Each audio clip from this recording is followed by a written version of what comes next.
स्वागत है एक बार फिर आज आपका बीके स्टडीज़ के यूट्यूब चैनल में। देखिए, संधि की सीरीज़ चल रही थी जिसमें हमने एक-एक करके सभी संधियों को पढ़ा और आज हम पढ़ने वाले हैं विसर्ग संधि के पार्ट 2 को। अब तक हमने विसर्ग संधि के पार्ट 1 को पढ़ चुके हैं। आज हम पढ़ेंगे विसर्ग संधि के पार्ट 2 के बारे में। तो आइए शुरू करते हैं विसर्ग संधि। देखिए, वेलकम टू बीके स्टडीज़। आप सब जानते हैं कि बीके स्टडीज़ यानी www.bkstudy.com से आप वेब पोर्टल पर जाएंगे, वहाँ से आप ऑनलाइन टेस्ट लगा सकते हैं। उसके अलावा आप वहाँ से हमारा मोबाइल ऐप डाउनलोड कर सकते हैं। मोबाइल ऐप पर आपको यूट्यूब, फेसबुक, टेलीग्राम, व्हाट्सएप सबके लिंक अब मिल जाएंगे और आप अपनी स्टडी को कैरी रख सकते हैं। आइए शुरू करते हैं आज के टॉपिक। तो देखिए, विसर्ग संधि। देखिए, कल हम 5 नियमों के बारे में पढ़ चुके थे और हम उन सारे नियमों को वन बाय वन करके कवर कर चुके थे। तो आज जो नियम आते हैं उनके बारे में हम पढ़ेंगे। तो पहला नियम है, यदि विसर्ग से पहले छोटा आ या बड़ा आ हो। देखना क्या है, विसर्ग से पहले छोटा आ या बड़ा आ हो, ठीक, फिर विसर्ग हो और इसके बाद कोई भी भिन्न स्वर हो तो विसर्ग का लोप हो जाता है। ठीक है, और विसर्ग के साथ त या था के मेल होने पर विसर्ग का सा बन जाता है। कल मैंने बताया था त थ अदा, तो जो दो वर्ण हैं त और था, इसके साथ मिलने पर सा बन जाता है और इनके अलावा कोई भी वर्ण हो तो विसर्ग गायब हो जाता है। देखिए कैसे, पहले एग्जाम्पल को देखते हैं। तो देखिए, पहला एग्जाम्पल आपके सामने कुछ इस तरीके से है। आ, अ के साथ में न, ना के साथ में त, ता के साथ में विसर्ग। ठीक, विसर्ग के साथ में फिर आपके बाद है त और फिर ला। ठीक, ता में कैसे करते हैं, ता प्लस आ, और ला में कैसे करते हैं, इसको देखेंगे ता प्लस आ और ये हो जाएगा ला प्लस आ। अब मैंने अभी बताया कि जब भी ता आता है तो विसर्ग किस में कन्वर्ट हो जाएगी, विसर्ग सा में। तो इसका क्या हो जाएगा, देखिए अ न त, फिर सेम टू सेम रहता है तो क्या होगा, विसर्ग गायब हो गई, इसकी जगह क्या आ गया सा, तो क्या आ जाएगा अंतः स्थल। ठीक है, देखिए इस तरीके से इसको हम पढ़ सकते हैं, देख सकते हैं आप अंतः स्थल। देखिए अगला देखते हैं, नी प्लस ता, इंपॉर्टेंट। नी तो कैसे पढ़ेंगे, देखिए नी प्लस ता आपको ना पर छोटी की मात्रा न नी, फिर ताप तो इसमें विसर्ग, फिर क्या है ता पर बड़े आ की मात्रा, फिर पा और पा पर किसकी मात्रा, आ की मात्रा। तो आप देखेंगे ये नी। अब मैंने बताया अगर विसर्ग के बाद ता हो और यहाँ पर कोई भिन्न स्वर हो तो क्या हो जाएगा, देखिए विसर्ग किस में बदल जाएगी, सा में, तो निस्ताप। ठीक है, नेक्स्ट अब देखते हैं नी प्लस तेज, तो क्या हो जाएगा, देखिए निश्चेद। नी प्लस तारण, देखिए जहाँ जहाँ ता आएगा वहाँ वहाँ पर आधा सा बन जाएगा। ठीक है, फिर आएगा मना प्लस ताप, तो मनस्ताप, देखिए विसर्ग फिर सा में बदला। वही प्लस थल, तो वही स्थल। नी प्लस रोग, अब देखिए यहाँ पर मैंने अभी बताया था नी प्लस रोग, तो इसको देखिए कैसे लिखेंगे हम। सबसे पहले समझने की बात है, ना पर छोटी ई की मात्रा, फिर विसर्ग। ठीक, विसर्ग के बाद रा पर ओ की मात्रा, फिर गा और गा के बाद आ। अब अगर हम इसको गौर से देखें तो विसर्ग के बाद क्या है, रा, ता या था होता तो आधा सा में कन्वर्ट हो जाता, ये है नहीं, तो क्या है, इसके बाद रा है, तो मैंने कहा इसमें विसर्ग क्या हो जाती है, गायब। तो देखिए नी, रो और क्या, गा। इसी तरीके से अगले एग्जाम्पल में देख सकें, नी प्लस रस, तो क्या हो जाएगा, बस ये मात्रा जो कन्वर्ट हो जाती है नी प्लस रस, तो इसमें छोटी की मात्रा बड़ी में कन्वर्ट, तो नी रस। ठीक है, अगला नियम पढ़ते हैं। देखिए विसर्ग के बाद का खा, देखिए नियम समझ के चलेंगे। विसर्ग के बाद का खा अथवा पा फा होने पर विसर्ग में कोई परिवर्तन नहीं होता। अब देखिए अभी मैंने बोला विसर्ग के बाद क ख पा फा होने पर कोई परिवर्तन नहीं होता, लेकिन विसर्ग के साथ सा का संयोजन, देखिए यहाँ पर देखेंगे विसर्ग के बाद अगर का खा, कल भी इस नियम पर चर्चा करी थी मैंने, और पा फा हो तो कोई, तो क्या होगा, उसमें कोई परिवर्तन नहीं होगा, यानी हम इसे कह सकते हैं नो चेंज। क्या कह सकते हैं हम, नो चेंज। अच्छा, इसके अलावा अगर विसर्ग के साथ सा हो, अब विसर्ग के साथ में क्या आ जाए, विसर्ग के साथ में सा आ जाए, तो ये कन्वर्ट हो जाता है आधे सा में। बस इसी को पढ़ना। तो देखिए पहला ही एग्जाम्पल ले लेते हैं, दोनों ही एग्जाम्पल इंपॉर्टेंट है, बल्कि तीनों को आज डिस्कस कर लेंगे। देखिए पहला है नी प्लस संधे। तो देखिए नी प्लस संधे पे ऐसे लिखा कैसे जाएगा, तो बात करें देखिए नी, तो नी की बात करेंगे, देखिए कैसे, ना के साथ में क्या, छोटी ई, फिर विसर्ग, फिर सा के साथ में क्या, छोटा आ, फिर ना के साथ में क्या, दा पर क्या, ए, फिर हा, और फिर क्या, आ। तो अगर हम इसको देखें तो विसर्ग के बाद क्या आ रहा है, सा, तो जब विसर्ग के बाद सा होगा तो इससे पहले विसर्ग की जगह पर क्या लग जाएगा, आधा सा। तो बाकी सब कुछ ऐसे ही छोड़ देंगे, क्या हो जाएगा, निस्संदेह। क्या हो जाएगा, निस्संदेह। जैसे अगला एग्जाम्पल देखते हैं, तो अगले एग्जाम्पल में भी सिमिलर कंडीशन है, लेकिन समझ लेते हैं कैसे। देखिए तो क्या है कंडीशन, कंडीशन है दू प्लस साहस। तो देखिए दा में लगा छोटा ऊ प्लस विसर्ग, अब सा के साथ क्या, बड़ा आ, फिर हा में छोटा आ, फिर सा, और सा में छोटा। अब हमने देखा कि विसर्ग के बाद क्या है, सा। अब विसर्ग के बाद सा है तो सा से ये विसर्ग किस में कन्वर्ट हो जाएगी, आधे सा में। तो दो ऐसे ही विसर्ग की जगह ये, और बाकी का सिमिलर रहेगा। ठीक, अगले एग्जाम्पल को भी अगर आप गौर से देखेंगे, नी प्लस स्वार्थ, तो ये जो विसर्ग है, ये जो विसर्ग है ये कन्वर्ट हो जाएगी किस में, आधे सा में, बाकी सिमिलर रहेगा नी, और ये क्या हो जाएगा, स्वार्थ। तो इस तरीके से आप देख सकते हैं कि किस तरीके से संधि बनती है। अगला भी देखेंगे, दू प्लस स्वप्न, तो दुस्वप्न। अब देखिए सा आएगा तो आधा सा आएगा तो आधा सा, दू प्लस साध्य तो क्या आएगा, आपका दुस्साध्य। अब देखिए एक है मना प्लस ताप, मना प्लस ताप तो मनस्ताप, ठीक है। पुनः प्लस स्मरण तो पुनः स्मरण। अब अंताकरण, अब देखिए जो एग्जाम्पल मैंने बोला कि अगर का खा और पा फा आए तो सेम रहता है, जैसे कि अंताकरण, अ, अंकी, मात्रा, ता पर विसर्ग, यानी आहा कह सकते हैं हम। फिर क्या है, का में भी आ लगेगा, फिर रा में भी आ लगेगा, फिर ऋणा, ठीक, ऋणा में भी क्या लगेगा, आ लगेगा।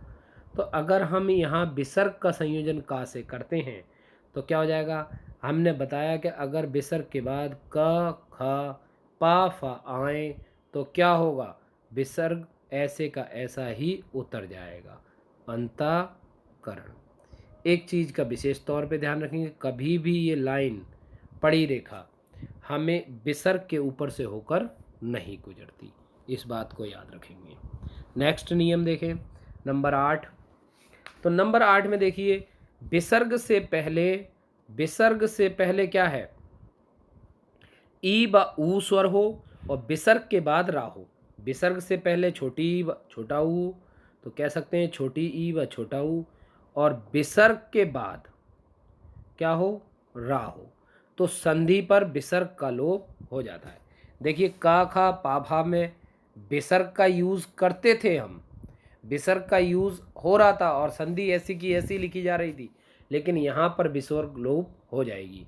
जैसे पीछे पढ़कर आए हैं, ये अपवाद में डाल लेंगे, नी प्लस रस, तो ये हो जाता है नी रस। बस इतना सा चेंज होता है कि जो छोटी ई की मात्रा है वो बड़ी ई में कन्वर्ट हो जाती है।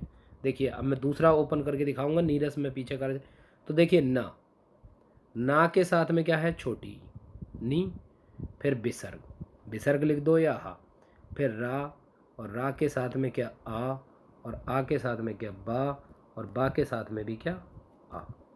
तो अगर हम इसे देखें तो ये तो नी हो गया, लेकिन ये ई के बाद जब विसर्ग है तो विसर्ग तो गायब होगी, लेकिन ई और विसर्ग जुड़कर बड़ी ई की मात्रा बना देंगी, तो क्या जाएगा नीरस। ठीक, नेक्स्ट देखिए, अब ऐसे नी प्लस रोग, तो नी प्लस रोग अगर आप देखेंगे तो क्या हो जाएगा निरोग, नी प्लस रोग क्या हो जाएगा निरोग। ठीक, दू प्लस राज तो दुराज, छोटे ऊ की मात्रा बड़े ऊ में, बस मात्रा याद रखेंगे, छोटे ऊ की बड़े ऊ में बदलेगी।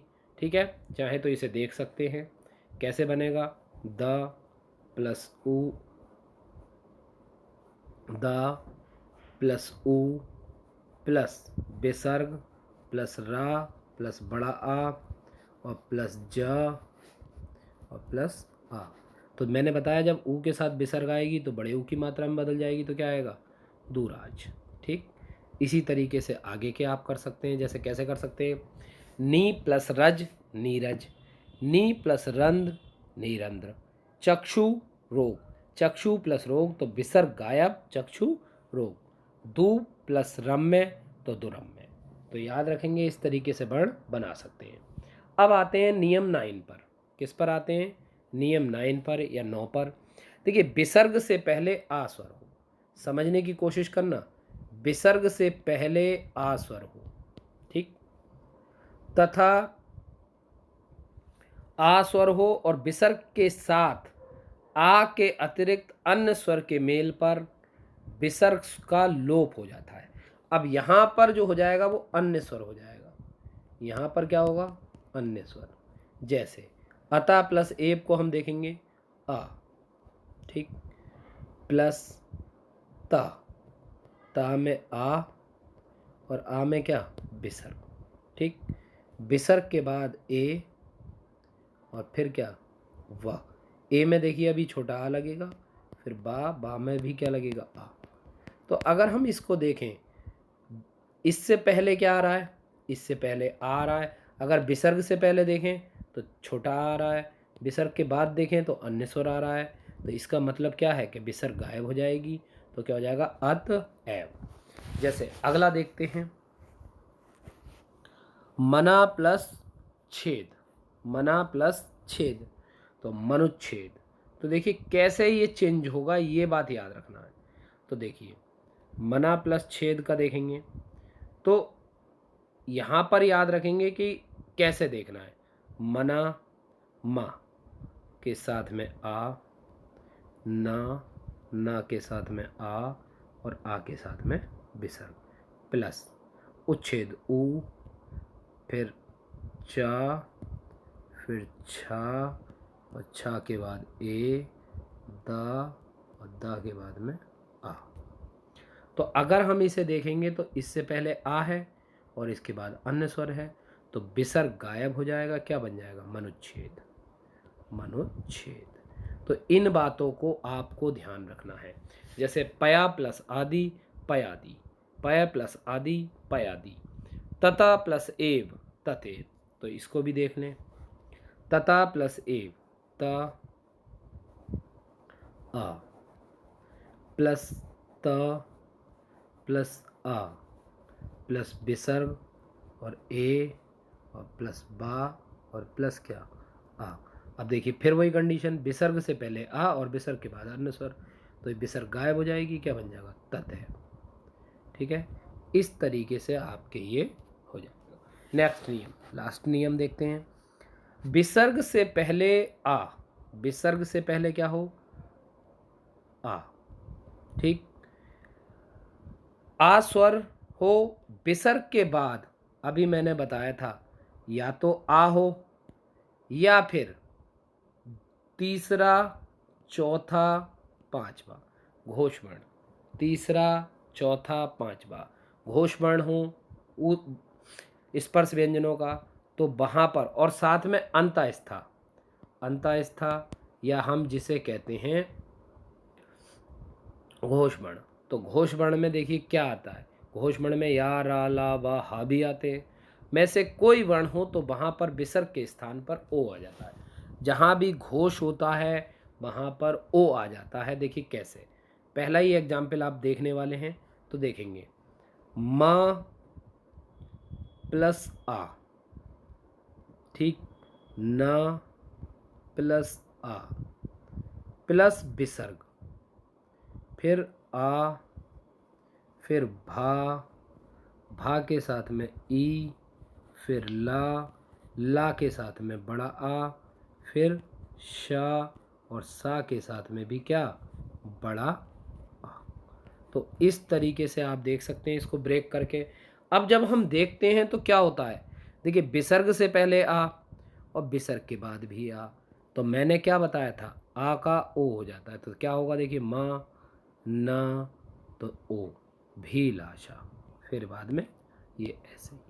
तो इस तरीके से आप देख सकते हैं कि ये क्या से तैयार होता है। जैसे अगला एग्जाम्पल ही देख लेते हैं, सर प्लस जा, सरोज। देखिए सा में जोड़ा आ, फिर रा में जोड़ा आ, फिर विसर्ग और फिर जा, और जा में जोड़ा आ।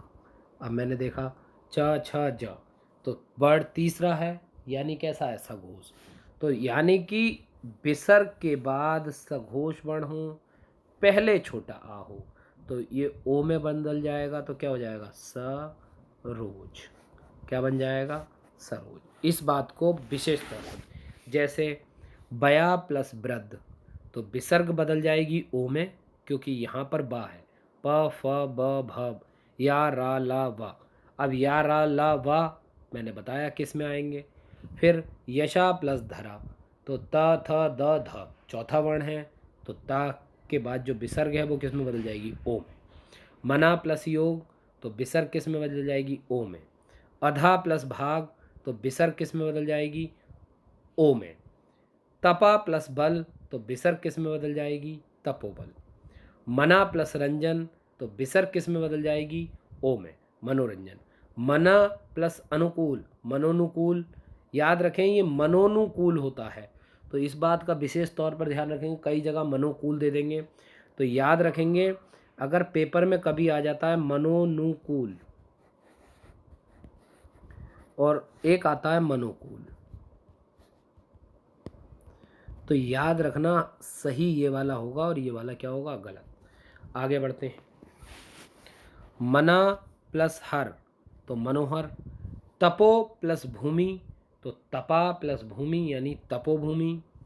पुरो प्लस हित, पुराहित यानी पुरोहित।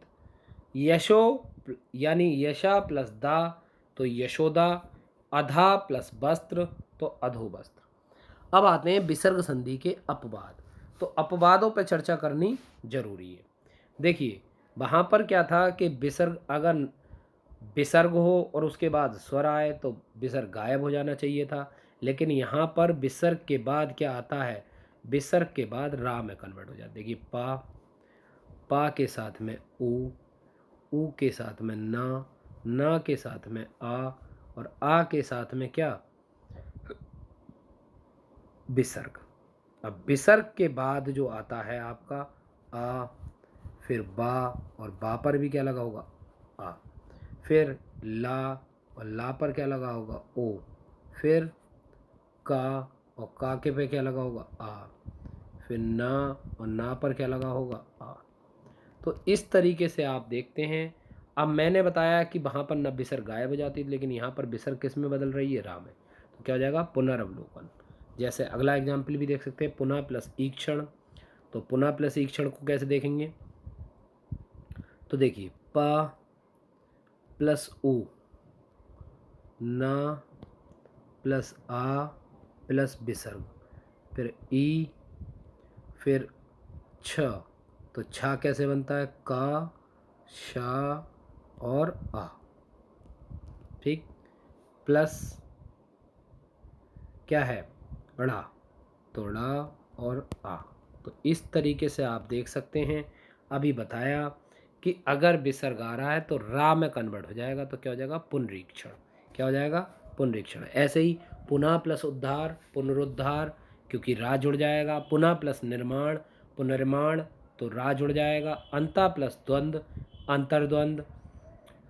अंता प्लस देशीय, अंतर्देशीय। अंता प्लस यामी, अंतर्यामी। तो अंतर्यामी को समझ लेंगे, देखिए कैसे बनता है। देखिए अंतर्यामी का अगर आप संधि विच्छेद करेंगे तो यहाँ पर बनेगा आपका आ के बाद आपका बनेगा ना के बाद आपका बनेगा ता के बाद आपका बनेगा रा के बाद बनेगा आपका आ, ठीक, वो भी बड़ा, ठीक, प्लस अब रा के बाद सॉरी या, और या के बाद बड़ा, ठीक, और फिर उसके बाद माँ, और माँ पर क्या बनेगा बड़ी ई, ठीक। तो इस तरीके से आप देखिए ये रा होता है तो रा की जगह पर क्या होता है विसर्ग, यानी अंता प्लस निर्माण या अंता प्लस यामी अंतर यामी। तो इस तरीके से आप अपवादों को पढ़ सकते हैं और विसर्ग संधि पूरी हुई। अब जो मेरा आज का क्वेश्चन है, तो क्वेश्चन ये है कि अगले आपको बताना है सच्चिदानंद, सच्चिदानंद का संधि विच्छेद, और ये भी बताना है कि सच्चिदानंद में कौन सी संधि है। याद रखें सच्चिदानंद में कौन सी संधि है, ठीक, और सच्चिदानंद का संधि विच्छेद आपको कमेंट बॉक्स में करना है। अब नेक्स्ट वीडियो जो कि मंडे को आएगा तो उसमें हम पढ़ेंगे कि जब दो या दो से अधिक संधि हों यानी संधि पद हों तो हम किस संधि को वरीयता देंगे और कौन सी संधि का क्रम पहले आता है। फिर कुछ विशेष संधियां, आगम संधि, निर्गम संधि, तो इनके बारे में भी हम पढ़ेंगे।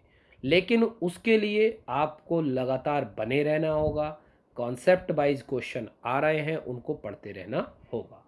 हमारे साथ बने रहने के लिए शुक्रिया, धन्यवाद। आपका दिन शुभ रहे।